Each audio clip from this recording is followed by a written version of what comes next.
Kama umefunga chakula mchana huu, thamaanisha chakula chako wapelekee wagonjwa hospitalini, wapelekee maskini katika ujirani wako. Usifunge chakula mchana alafu saa 12 jioni ukara mara 2. Hiyo saumu yako inakuwa batili. Kuna mtu anafunga kweli, anajikaza, nimefunga hata mate ya mezi.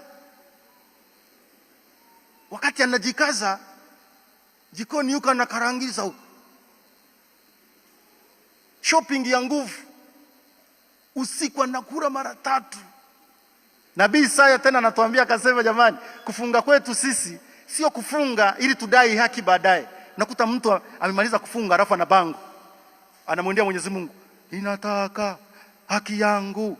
Ila anasema tumefunga lakini utazami, tumejitahabisha lakini uoni.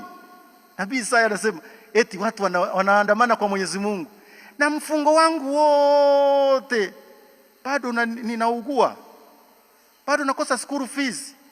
Juzi nilikuja nikashinda kanisa la kuabudia hapa, nikashinda hapo sikula chakula cha mchana, nikafunga wiki nzima. Mbona naendelea kupata mateso kwenye familia yangu?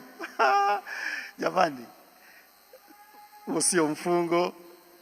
Mfungo jamani ni kwa ajili ya kujitaabisha wewe ili upate thawabu ya Mwenyezi Mungu na taabu yako iwafaidie wengine. Ni kweli kama utakuwa umefanya mfungo wa kweli wa dhati, we mwenyewe utashiriki manufaa yake, lakini sio yale ambayo sisi tunayaorozesha wakati mwingine kwa ukosefu wa imani na uelewa.